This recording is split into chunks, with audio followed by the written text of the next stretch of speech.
Hold on to your butts.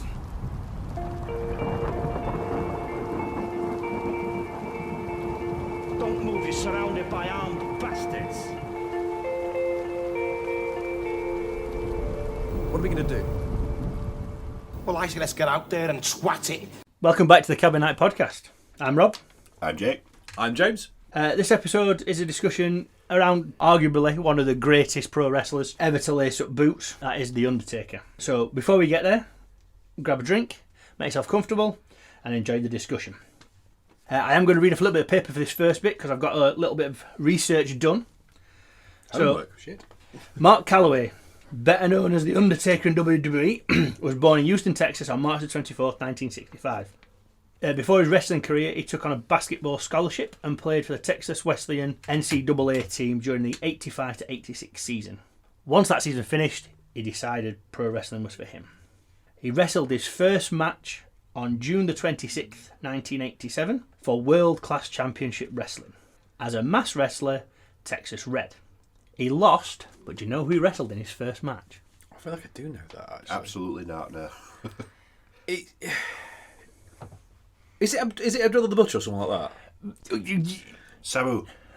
Not Or is it Sheik? No. Bruiser. Bruiser Brody. Brody. It was Bruiser Brody. Yes, I knew I'd heard. Ah, yes, Bruiser Brody, I remember that. A little bit of trivia. He was led to the ring by Percy Pringle III. He was. Yes. Oh. Better known in WWE as Paul Bearer. Oh yes. Okay, interesting. Yeah. Before he signed with the WWE in October of 1990, Calloway wrestled under many names for many promotions. He wrestled under Master of Pain and The Punisher in USWA, The Punisher Dice Morgan in New Japan Pro Wrestling, and probably more well known as Mean Mark Callis in WCW. During this time he did win Championship Gold, most notably beating who for the USWA World Unified Heavyweight Championship? Oh, he's asking you, Jack. He's not asking me. CM Punk. Yeah, that famous wrestler from the 80s, CM Punk. Think about who everybody had to beat in the 80s. Who was Hulk Hogan. Flair. in littler promotions and littler venues, not in WWF or WWE. Oh, someone along the lines of like Arn Anderson or Hacksaw Jim Duggan. Went on to commentate for. Jerry the King Lawler. I'm surprised Jerry King Lawler let anyone beat him. That's why I think. Well, he held the title for 3 weeks before losing it back to Jerry Lawler. Yeah, that sounds about right. Once he got to WCW, he had a discussion with the then booker of the organisation, the person that books all the matches and the storylines and everything, Ollie Anderson. And Anderson said that nobody would ever pay money to see Calloway wrestle. As you can imagine, I didn't sit very well with him, so he started conversations with anybody else and any other promotions, which eventually led to him signing for WWF. He first appeared as Kane, the Undertaker, and depending on which bit of information you read, it's either Kane as in Cain and Abel or Kane as in the wrestler Kane. November 19th edition of a Superstars taping, which, if you're keeping track, that's 3 days before he debuted at Survivor Series. His first official debut on screen was 3 days later on the November 22nd, 1990 Survivor Series pay-per-view. And by that point, he'd already dropped Kane. He was just the Undertaker. As they say, the rest is history, but what we want to know is why is he one of the greats, or why is he arguably one of the greats? I've got a list of questions. I might not answer them all in order. I might ask them in order, I might ask them just randomly. Let's start with this one, actually. James, why is he not in the Hall of Fame? I don't think he's in the Hall of Fame because I don't think he wants to be in the Hall of Fame yet. Okay. I think, and I kind of, I'm sure I read an interview with him ages ago, or if not him, someone of that similar generation, is that going to a Hall of Fame, especially the WWE one, which is kind of the biggest one going, other than the Wrestling Observer Hall of Fame, is that it's the end of your career. Yeah. You're done. I know some people have got. You should be done. But it's kind of like it's the cap on the end of it. It's kind of like, right, here is everything. We're now rewarding you, going, right, this character's now going to the Hall of Fame to be preserved. You know, if there was a physical Hall of Fame, here it is, preserved. So for me, I think it's, if he goes into the Hall of Fame, that's the end of The Undertaker. Even as appearances going, wrestling's going, if he goes into the Hall of Fame, you'll never see The Undertaker again. You might see Mark Calloway again, but you won't see The Undertaker again. That's the end of The Undertaker. Which is not good when there's an Undertaker film coming out on Netflix. Yes, so he's probably not going to do it yet. But I think it is a kind of a. I wouldn't be surprised if in his head he's kind of going, well, if I go into the Hall of Fame, I've retired. I've done. I know some people, have come out of it. Like Edge has gone to the Hall of Fame and come, but Michaels, that was more. That Flair, was. To be fair, Rock, that was Austin. Well, to be fair, Edge's was a medical. Yeah. It was a medical reason, for medical retirement. So it was more of a kind of here's a consolation prize type thing. But like, Austin hasn't come out of. He's done. I mean, I know he still pops up and does appearances and stuff like that, but he hasn't come out properly of retirement. No, not wrestled a match. No, he's not wrestled a match since 2003, I think. Yeah, I think that's why he's not in the Hall of Fame. It's just a thing for me. Like, you look at who is in, like Kane's in, and Kane's still doing stuff. Not just to the extent he was, but he's still an on-air personality as Kane.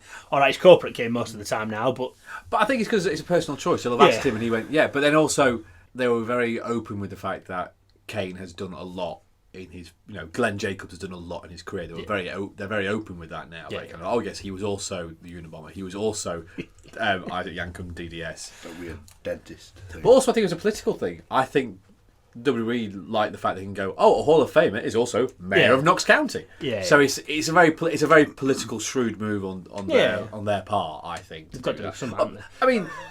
I mean, to be fair, he deserves it. Oh yes, he definitely deserves it, just for his Kane work alone, let alone for everything else he's done. Yeah. But then you compare it to other people who are in, there's no knock against them, but someone like. Is it Coco Beware in the Hall of Fame? And, as a kid, I like Coco Beware. Yeah. But should he be mentioned in the same breath as, I don't know, the British Bulldogs, the Heart Foundation? It's just that kind of... Jay? Yeah, my understanding of the Hall of Fame is quite recent, actually, and limited, which I'm sure comes as a shock to you. I was always under the impression, like the Rock and Roll Hall of Fame, it's very political, it might even also be one of those where, like, you speak to Bruce Dickinson, for example, and they don't include everybody that's ever played in Maiden. They only have like the classic Iron Maiden lineup, the best eras as such. But you hear about so many bands that get this nomination and get this invitation to be inducted into the Hall of Fame, and the bands are like, we don't care, we're not going to appear, we don't care, or that aspect of us life's gone, or whatever, because it is a political pippy show. It's it's a dick swinging contest, I think, most of the time for Vince McMahon.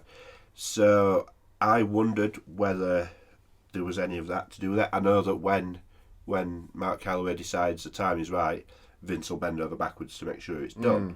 But I'm wondering if there's anything like that before Undertaker's called time. Like you said, my understanding is limited, and I assumed it'd be something along the lines of, he feels like he's got more to give at this point, whatever that may be. No, I think you're right. I think you're right. Okay, it's definitely a dick swinging contest, because, as I say, when you go back to the Hall of Fame, when you say about the Rock and Roll one, it's the classic era. It is the same in some respects for wrestlers as well. But Razor Ramon, because Razor Ramon's in Scott Hall. Scott Hall is with the NWO, but Razor Ramon, the character. But it's like Rikishi is in the Hall of Fame, but his other characters, the Sultan and something for the other racially inappropriate names that he was given. Something like, it was one like a drugs awareness character he did. What was it called? Something for two. He was something for two. Yeah. Like, not Good Times for Two, but don't do it for two or something. I can't remember what it was called. When they went through that phase.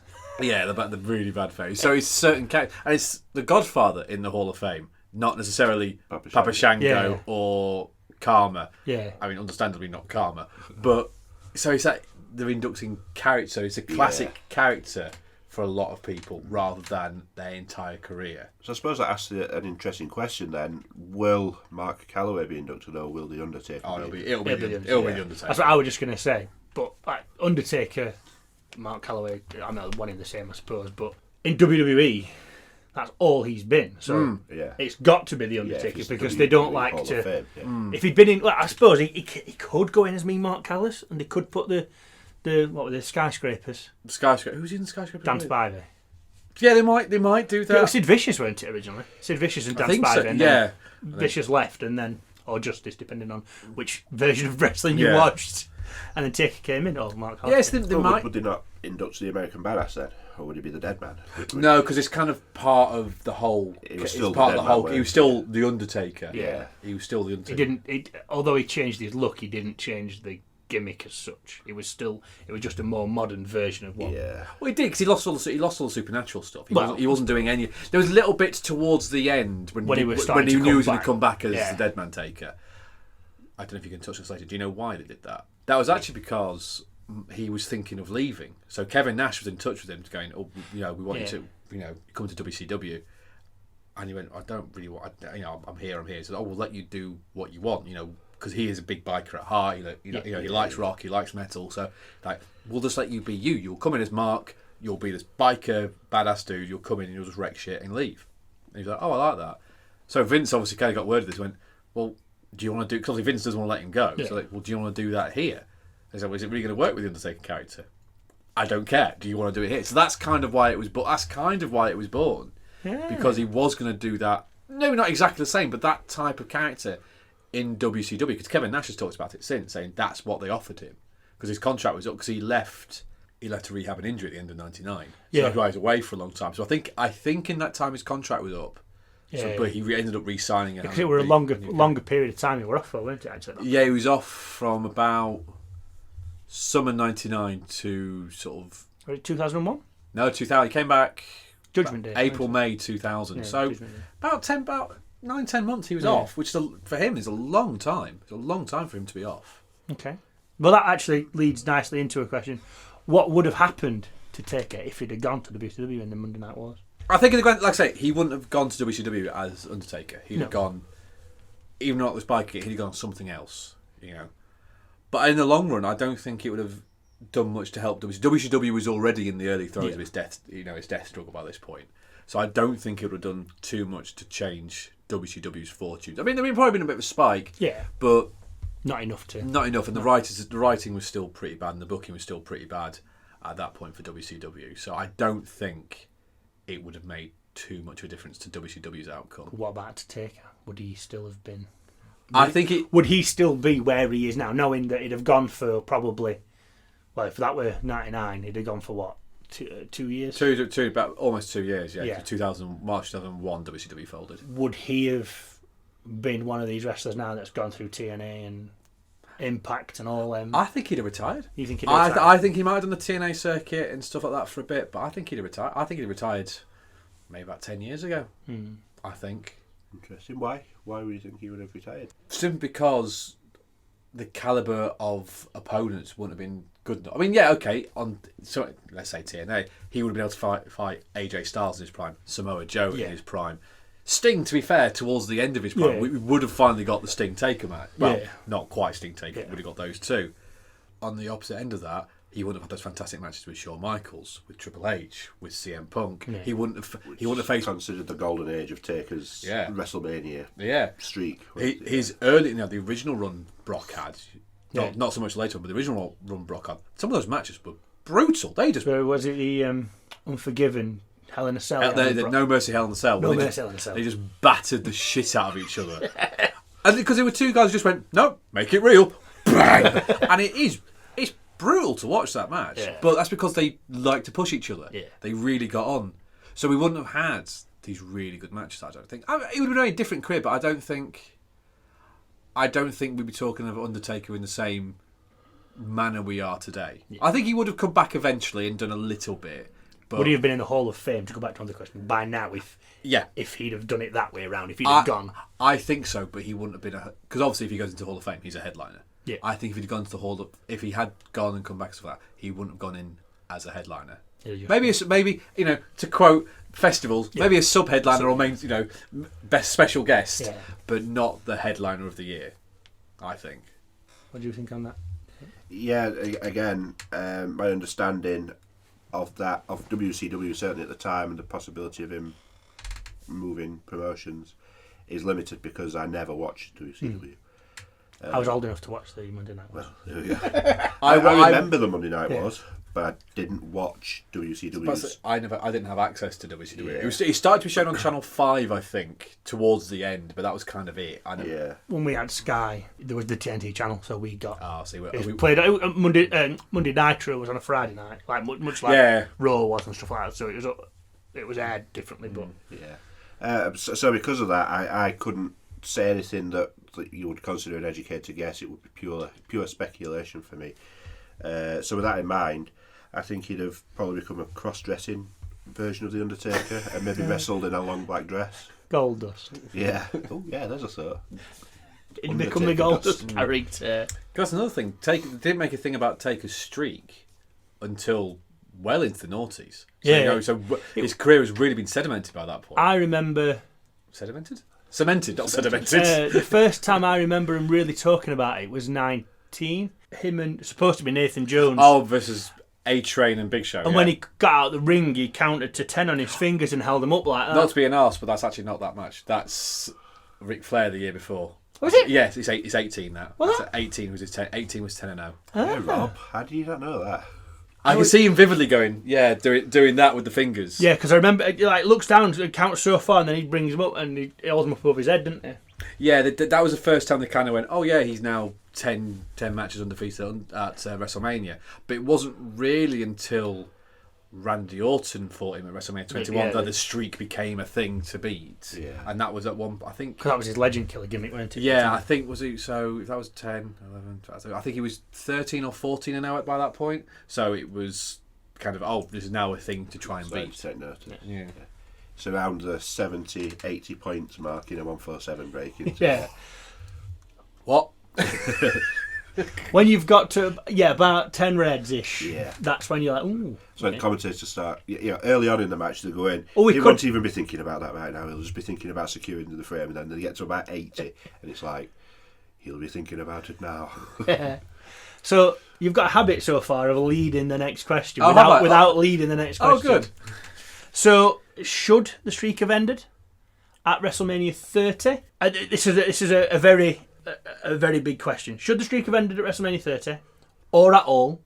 And if so, who, why, when, where, what? I think it should have ended. I agree that it would have been a nice way to finish his career, because that is one of them old school wrestlers that believes he should go out on his back. So true. Yeah. So I think we're better to do that than the grandest stage of them all, as they say. And I think not Brock Lesnar, because I think although they've had fantastic matches in past and they've maybe even got like a little bit of backstage sort of butting of heads, I believe that the only way to have properly done it is a passing of the torch, a ceremonial handing over of the mantle of the scary guy, the gimmick, the supernatural gimmick character. So he should have lost it to Bray Wyatt some years after, maybe not necessarily at that one, because he weren't in a good place physically. It weren't a good match, really, were it? Well, she was concussed halfway through it. Well, yeah, and his matches since then have not been. They got better the more he sort of trained and got. But he wrestled less in between, didn't he? Yeah, and he got more time to train. So had they done, say, maybe WrestleMania 32 or 33, but against Bray Wyatt in whatever iteration he was in at the time, and have a proper sort of ceremonial handing of the torch sort of thing, that would have been ideal for me, and that comes back to the fact that of the modern era of the return to wrestling, because I stopped watching throughout the entire Ruthless Aggression era and all that. As soon as John Cena appeared, I disappeared from wrestling. So the first time that I got back into wrestling was Taker's WrestleMania match against Bray Wyatt. And I wanted Undertaker to win because it was the first time I'd watched Undertaker wrestle in God knows how many years.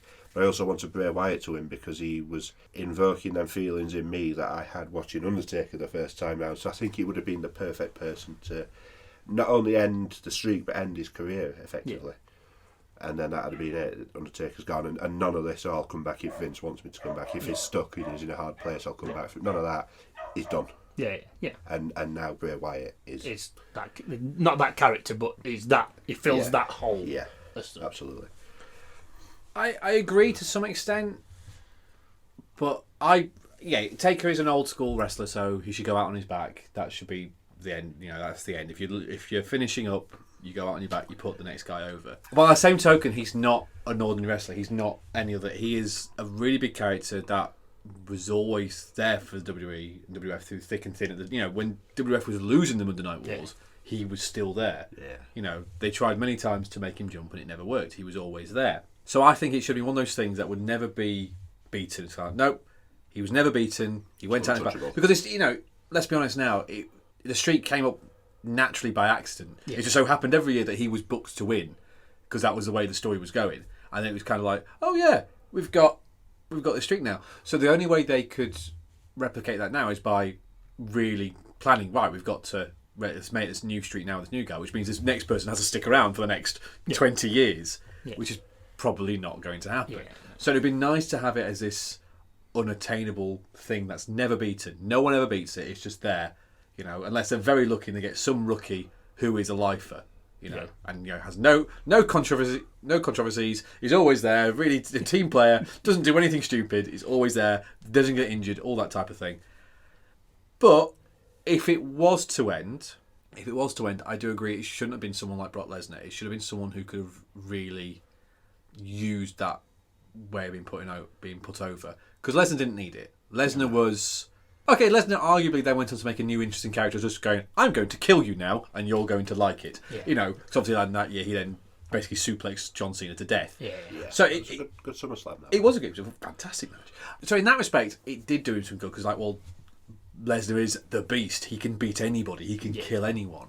But it's like he didn't need that win. He could have still done that if they hadn't done that wherever. It didn't have to be the exactly. streak. If basically Lesnar was that special attraction that you don't need to do these type of things with. He can just come in, do that, and leave. It's interesting you mention about the opponent though, and whether that person needs it. You think what they're doing with Roman Reigns now as the tribal chief, head of the table and all that, it's working. Yeah. It's working. He's got real heat and it's working. For the first time in Roman Reigns' career, he is, in a way, over, isn't he?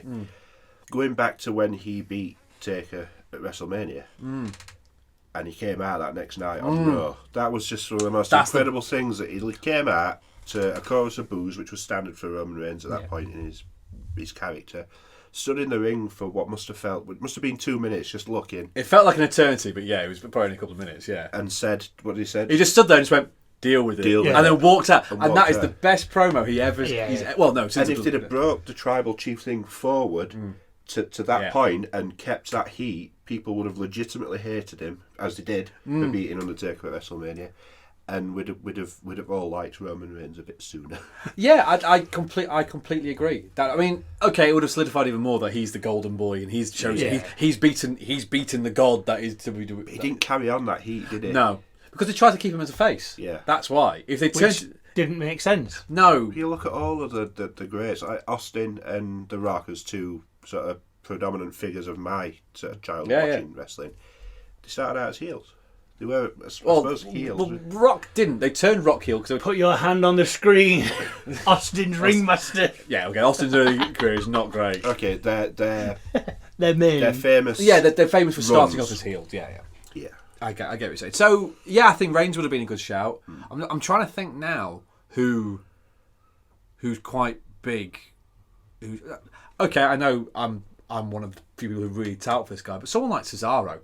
Yeah. Who is an amazing wrestler, who is fantastic. Always kept. I mean, Vince doesn't like him, so he'll never get anywhere. But he's someone who could have really done with that rub. Yeah. Really done with it and really pushed him up into the next level. Like Bray Wyatt, who, again, one of the best creative minds in the business at the moment. WWE didn't know what to do with. Maybe not so much on passing the torch, going, oh, you're the new spooky guy. Yeah. I don't think they needed that. More kind of, you're the person who's the next big character. Yeah. Not necessarily a spooky character, but the next big character. Yeah, I think if because what WWE tend to do is they don't attack anything with subtlety, do they? It's always like, this is what we're doing and we're going to drive it home with a frigging sledgehammer or something. Yeah. So they wouldn't have just been able to let Bray Wyatt win and then let Bray Wyatt continue to carry on doing what he was doing at that time if he was the one to end the streak, theoretically. They'd have morphed him into Taker. I think they would have done. Really sort of pushed home the point that he ended the streak. Which they did with Brock. To some extent they did, yeah. I don't think they... Yeah, so maybe not quite to the extent you're saying, those characters to continue on the trajectory they're on because now they've got to contend with this I ended Taker streak thing. And that, it sort of detracts, doesn't it? Really? A little bit, I agree. I think the match itself, them ending the streak, is all we need to see because we're not idiots. We appreciate the momentum of what's happened. Yeah. Let that character continue now being that character. I mean, that's one thing I will say about the ending of the streak. It is probably the last, or one of the last times there's been that genuine shock in an audience. If you watch the original WrestleMania 30, not the one on the network or the one you get on DVD, but when he counts to 3, there's no one rings a bell because everyone thinks it's gone wrong. Yeah. They've added it in. If you watch it now, they've added in a sound of bell. Because the ref would get up and call for the bell, wouldn't they? And he's just kind of sat there going... Well, because they don't know the finish. They're told to call it as a shoot. Yeah. So he didn't know. So he counted the 3, and they're then only told the time, aren't they? Pretty much. They basically get an earpiece, going right, wrap it up. 2 minutes. They'll get that. So I think it was Charles Robinson who was the ref. Obviously, probably thought he'd fucked up. Yeah. Really, he'd ended the streak by accident. So in that respect, and just seeing the crowd, almost, what was it, 40,000 people, whatever it was, or 100, however many it was, in almost an utter silence for that moment. I don't think it's really ever going to be beaten again. So for that type of moment, it was a fantastic, it was a fantastic thing. Brock made sense in some respects because what's the point in being the beast incarnate if you can't take on this mountain and beat this thing? Then there's no point in being that. So I get that. I agree with the Bray Wyatt thing. It should have been somebody young and up and coming. Didn't necessarily need to be Bray Wyatt. Could have been anybody around that time. I don't think he had Punk 2 years later. Oh no, it was the year before. No, Punk was the year before. Punk was the year before. Yeah. Which that might have made sense, but then knowing that he got fed up within another few years, that wouldn't have worked really well. It'd have been a nice thing for him to take on to other promotions, but would they let him take that? Yeah, I think considering the poster boy after that particular one was Seth Rollins, wasn't it? I think would he have made sense to be that character? For his heel character, it would have made sense. If he'd have done his Messiah character, like he's kind of If he'd have brought that forward. I like the Architect. The Architect would not. Seth just really, no matter what Seth does, he's really good. Apart from his witch's laugh, he's going his Joker attempt. Yeah, I agree. I don't know if it should have ended. I don't know. I don't think there is anybody that would have took that and done all it was meant to give them. I don't think, because like you said, it's pretty much got to be lifers to live on that. I just didn't like the idea of Brock. I know they're friends, and I know apparently Taker had said to him, "Look, it should be you." And there's that storyline from a UFC event, I think it was. Yeah, they were trying to set up a match a few years prior. I mean, nothing ever came of that, but then years later it did. So I get that, and then it brings legitimacy to the Brock character because he's killing everybody, but it bugs me, that one. Because it's Undertaker though, not because it's Brock, but it's because it's Undertaker. Undertaker is one of my favourite wrestlers. I know he has been for many years, and I just think if you're going to make such a big deal about it, don't end it. Don't end that. Yeah. Beat Brock then, and then go out night after and lose on Raw. Yeah. Or make your last match for the streak a title match and lose the title the night after. So something else on the drop the all right. I'll it's not the streak, but I'll put it up. I'll put the belt up Monday Night Raw, and I'll lose it, and I'll go out that way. That would have been for me a way of doing it. Okay, no, I think I like that. Got a way of doing both, isn't it? Yeah. Both of the points that we've had on that question are keep the streakers untouchable, but still go out on his back. Yeah. Or go I do agree with that in some respect. So. I've got 2 questions I want to kind of lump in together. To you, what made him a big star? And was he really that good, considering certainly the early incarnation of Taker? He didn't do a great deal of stuff. He was very slow. He had his bursts, and he didn't really talk much. I know that was part of his gimmick and stuff because he got Paul Bearer to do it for him. But you think about like some of the better wrestlers like Piper were always a talker, and he got over because of it. Roberts could talk and do all sorts of things. So, what made him a big star, and was he really that good? Considering he didn't do much. I think, in answer to the second question, I've always found him to be a much better character than I have a wrestler. I think the athleticism that he displayed over the course of his career, earlier part of his career, obviously, was very impressive. incredibly impressive for a big guy to be able to jump over top ropes like that, and some of the stuff he did was incredible. But I've always found him. I've always enjoyed him. He's up there as one of my all-time favourites as well. I've always enjoyed him more as a character than a wrestler. I always thought the point at which the coat came off and the hat came off and the bell rang for the start of the match, I wouldn't say I lost interest, but it was like, right, the fun bit's done. Yeah. Weirdly. Yeah. And I know there was stuff you could always count on, such as like the Snake Eyes and the Old School and Tombstone, Chokeslam, all that sort of thing. I spent my childhood either chokeslamming or getting chokeslammed by my brother because it was such a iconic move. But even still, I found him better as a character. I enjoyed his character. So in that respect, yes, he was good. He was good because he came along at the right time. I think it's weird, you talk about all the different ingredients. He'd got Paul Bearer, he'd got a look, he'd certainly got a look that was rare at the time in wrestling. So I think it's a combination of all those things that made him very, very popular, and people saw him as a good wrestler because of that, because he got the mouthpiece with Paul Bearer, and he got the look, and he got a dominating, if not necessarily technical, approach to his wrestling. Yeah, I agree, to be fair, to a certain extent. But I think, for me, he's the last great character of wrestling. Yeah. Because he completely committed. The way he moved, especially in the early years, he was very slow, very stoic. It was very deliberate, every move he did. He wasn't wasting any energy. So it was that complete commitment to the character. So everything informs, his character informed what move he would make when. Yeah. I think the reason he connected, even in the early 90s when that type of wrestling was starting to die out, because like you mentioned Piper and this Hulk Hogan as well, who they were big characters that were larger than life, but they were just kind of eccentric guys who were larger than life. Macho Man Randy Savage was just nuts, Yeah. But Undertaker was a character. Yeah. He was a zombie. Full package. Yeah, he was a zombie mortician.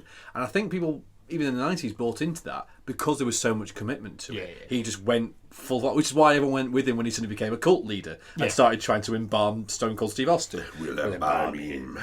So people were willing to go with it because of the commitment that he was going for it, I think. His golden era of wrestling, to be fair, is, I'd argue, probably the mid-2000s, the end of the biker gimmick and the beginning of, sort of the mid of the Return of the Dead Man, sort of the series of matches he had with Triple H and Michaels and things like It's a fantastic series of matches, really technical, really good. No, he didn't have good matches any other place in his career, but they're probably, as a constant streak, as you will, they were probably the best he did. But again, by that point, as his wrestling improved, the character kind of dropped off a little bit. So there wasn't as much of the supernatural stuff. There was still bits, but it was always like Jake was saying with, he'd get to the ring, he'd have the coat, he'd have the hat, and he'd do the whole thing, roll his eyes back, and it was brilliant, he'd take the jacket off. And then because obviously he does it in MMA, he'd suddenly get into a proper fighting stance. You kind of go, well, that kind of takes away from the character a little bit. Didn't always have the gloves, did he? The proper MMA No, they gloves? kind of came back with... they started with the biker one. But yeah, he started with biker gloves and he saw he morphed to more MMA stuff because he became more more strike-based. Yeah. Which I'm not, but that's when his wrestling improved, though. I think because he was mixing in the mixed martial arts types of. There were a few more holds and more interesting strikes. Although he does make the worst noises in the world when he's punching someone in the stomach. When he's punching someone in the corner, it's just awful. So it's that kind of balance of the two. He is that good. He genuinely is because he was the full package. If he was just one or the other, I don't think we'd be talking about him as much today. He'd be more of a curiosity, I think. Yeah. Like, if he was a terrible wrestler but an amazing character, people would kind of go, oh, do you remember that guy who was a dead mortician? Stuck around for a couple of years and went off. But if there was a guy who went, oh, don't really get with the characters, but he's a really good wrestler, You've got both. Yeah. Like, I don't... Although I've been a fan pretty much since he started, I don't really rate his original, mortician... thing. I don't think he's very good in that era. No, because he doesn't do anything. He's very limited by decree. He's very limited by what he can do. I don't think he needed to speak much. I think everything he did because he did it. He just needed to do what he needed to do, and that's all it needed to be. He didn't need to start putting holes on and doing this and doing that and the other.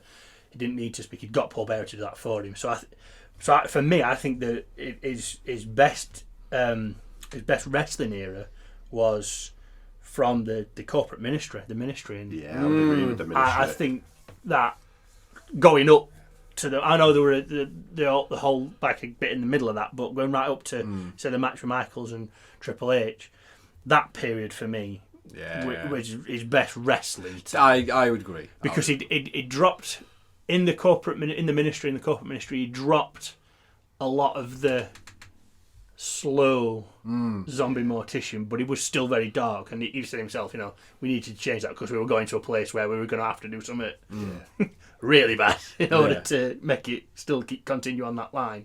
I mean, hanging boss man, that was pretty cool. Yeah, in the middle of the card as well. Oh, well, I hope you enjoyed that. Here's Sable. So for me, that I think if you ask me about that era, yes, he was that good. When he came out, I don't necessarily think he was. If he'd have continued in that vein forever, I think he'd have gone away. If he didn't keep changing himself. Yeah, he would have to. Oh yeah, because I don't think it was a very. I mean, it was the time when they'd got. A bit later on, it was the new generation. Duke the Dumpster Drosy and the Goon, and this is a job, so let's have a plumber do it. We'll have. Yeah, so you look at any respect of his career, those few years, no one really talks about because everybody was doing something. Well, not only that, but because the quality of wrestling was a lot lower. Yeah. There weren't as many good wrestlers around at that point, so no one really talks about that era. Yeah. For right reasons, but the Ministry is probably his best theme as well. Yeah, definitely. That proper.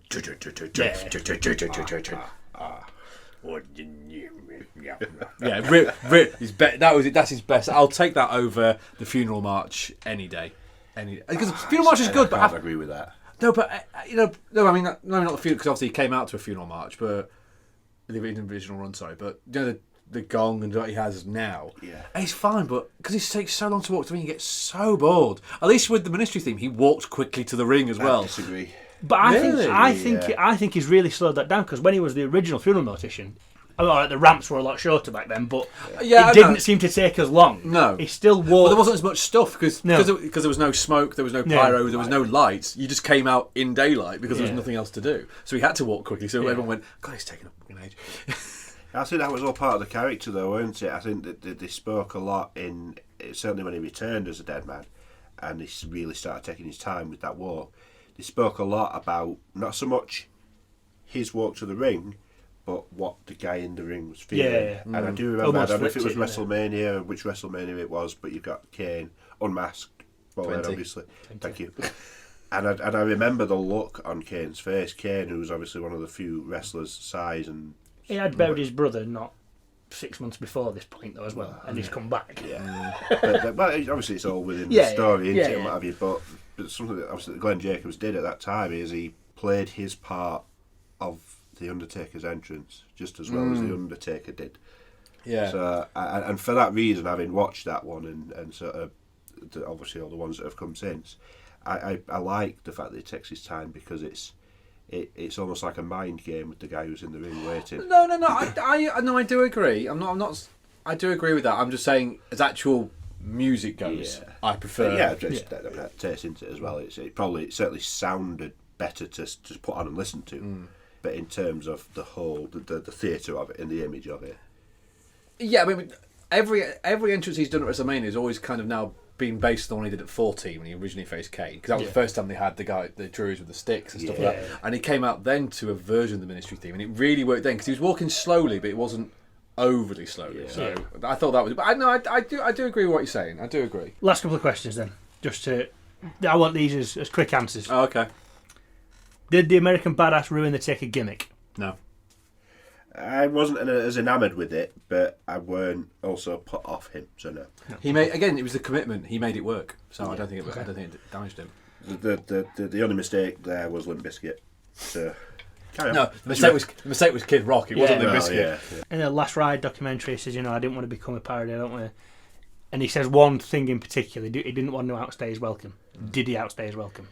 Yeah. I think he should have retired a while ago. Or stopped a while ago at least. Yeah. I wouldn't have minded if he'd have just done the Cena matches. Yeah. The Snake Eyes, old school, Tombstone, done out. I wouldn't have minded that every so often. Not at WrestleMania, but every so often. But I think he did. I think considering the way that his golden era ended with the streak ending and what have you, I wanted him to carry on. Yeah.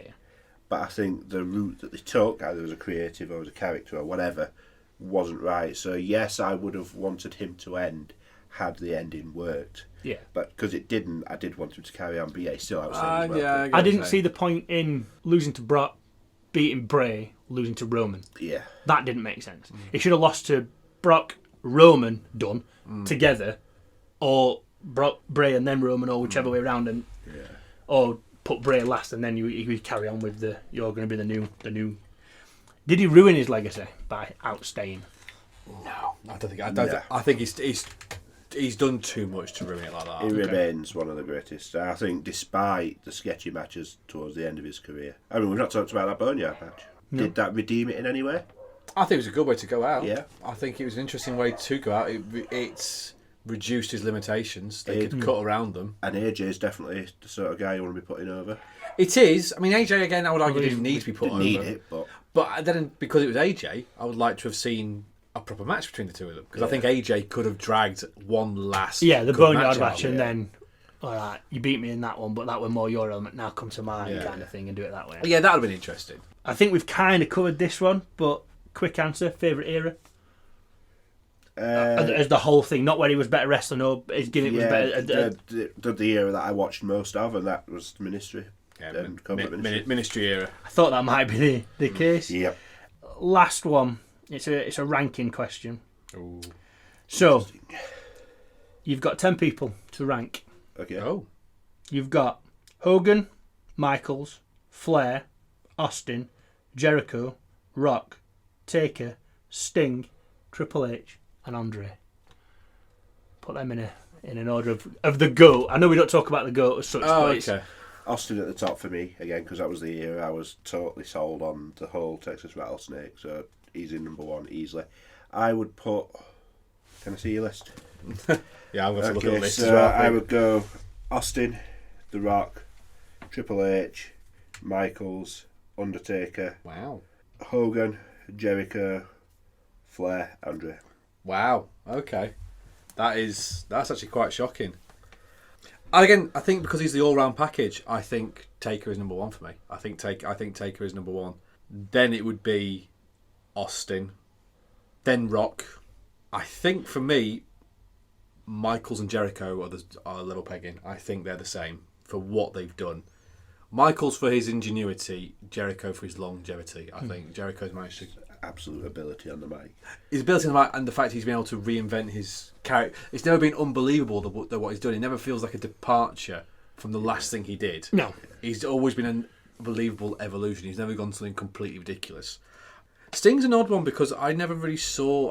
I've never seen too much Sting stuff. I've seen bits, but as a character, fantastic. But I've seen Sting... So I'd probably put Flair, Triple H, Sting, and Hogan and Andre together. Mainly because I think Hogan is very overrated. Yes. Was a big character. And Andre, fantastic character. But most of the stuff people see is when he's well after his prime. Yeah. As a mark on the industry, I don't think, especially for big men, I don't think you can ever overstate how much Andre did, especially for big men. Yeah. But because of his limited ability, he wasn't the full package. Yeah, and that's kind of one thing that led to his doubt, led to his ill health, was he was being basically portrayed as a freak show, as a side attraction, which I think didn't help his career. So, yeah, very briefly off the top of my head, that's the ranking. So the reason for putting Hogan in, and Andre for that matter, because the rest are all very good on the mic, wrestling, and their character, whatever their character or gimmick is, they do it well. Hogan... Would wrestling be what it is without Hogan? So you've kind of got to lump him in there in some respects. Yeah. He wasn't the greatest wrestler. He wasn't the greatest on the mic. I mean, I could have put Warrior in there for greatest on the mic, but you know. So for me, I think Michaels is number one because I think he was the first wrestler that I really caught hold of. Even when he was at Rockers, I kind of really caught hold of him. Taker is 2. I put Austin, Jericho. I can't pick between them two. Austin, I think, was by far a bigger character and better for wrestling as a whole, but Jericho is a better all-round wrestler, I think. Triple H and The Rock, I think what they do is very similar. Okay. They've got different ways of doing it, but they're both. I don't think either of them are. Triple H is probably more standout now because he's done more and he's trying to get, he's got NXT and all that sort of stuff, whereas Rock's kind of moved away from wrestling as much. But I think they were very similar. Triple H had NXT. Well, yeah, had NXT. That is true. Flair, Sting, because although he was supposed to be, the taker of WCW, he didn't. He had more appeal as Sting when he didn't wrestle. When he was in the rafters waiting to come and as the character, and he dropped in and then he did a few punches and took out NWO or whatever he was doing, or the baseball bat in the corner of the ring or whatever it was. So he, as the Surfer Sting, he's a great wrestler, he's brilliant. But as that Sting, I think, and I put Hogan and Andre at the bottom. Really, although again as a kid, Hogan was great. But you're right. You can't talk about the greatest of all times without including them two. No. You can't. They have to be there. Yeah, I would agree. Is there anything else that anybody wants to add before? No, but just that one of the sort of the main questions of this episode is: was Taker that good? And to summarise in a word, yes, he was. Yes, I think we've covered just how great he was. So last one then, just now I've remembered. Taker's best match. Any era, any 30. If you want to go for pure wrestling and excitement, for hole after hole, counter after counter after counter, it's got to be one of his two matches with Michaels at WrestleMania. If you want just brutality, it's got to be the Mankind Hell in a Cell, King of the Ring '98. You can't, even to this day. I mean, that match is what, 22, 23, 20 odd years old. It's still hard to watch that match. It's especially because it goes wrong in places. Yeah. But that was going to be my answer. It was the Mankind Take Hell in a Cell. There's a sense of watching it that I get that sense when watching. If I happen to watch a 9/11 documentary, what's and obviously not to understate the horrendous things that happened on that particular day, but there's the sense when Mankind's climbing up to the top of that cell, what's coming, having watched it when it happened, and there's not even still, Just a quick one on that one. Which was the worst bump, off or through? For him, through, weren't it? Through, yeah, because he lost teeth, didn't he? That's the teeth up the nose because the cage broke. It wasn't meant to, so the ring wasn't meant to take that type of bump on the way down. And he's got like a tooth sticking out. The chair leg hit him, and it just it's not pleasant. It weren't good for Taker either because when he went after he broke his ankle, didn't he? No, it was already broken. He went into that match. That didn't help, but he went into that match with a broken ankle. You can see as he drops down, he sort of stumbles a bit, doesn't he? So, if we're talking Taker Mankind, I like the Boiler Room Brawl. Yeah, I think that's brilliant. For pure cheese. Yeah, I think that's brilliant. I love that match. I think possibly one of my favourite matches was Batista Taker at 23 hours or 22. 22 was Mark Henry in a very bad casket match. 23, yes, you're right, 23. I know. I know. A match that I wish would have been much better was Taker Punk. Yeah, it was kind of. It had the potential to be such a good match. It was kind of just there in the end, wasn't it? Taker had got his submissions down by that point. He got the Hell's Gate submission. He'd got all them things, and it had so much potential, and it just. If wrestlers just don't click, they just don't click. And it wasn't a bad match. It was just kind of there. It wasn't horrendous, but it wasn't great either. But I think my ultimate favourite is possibly the first proper match I watched him in, which was the Gravies Challenge when he won his first WWF Championship against Hogan and Flair. Took the chair in. Yes, of course Hogan can't lose clean. There's got to be there's got to be a screwy finish. Got to protect him. Yeah. So, anything else? No, I think like Jay said, I think we've established that he is. He is that good. Okay. Thank you very much for listening and joining the discussion. You've been great. We've been Cabin Night Podcast. Good night.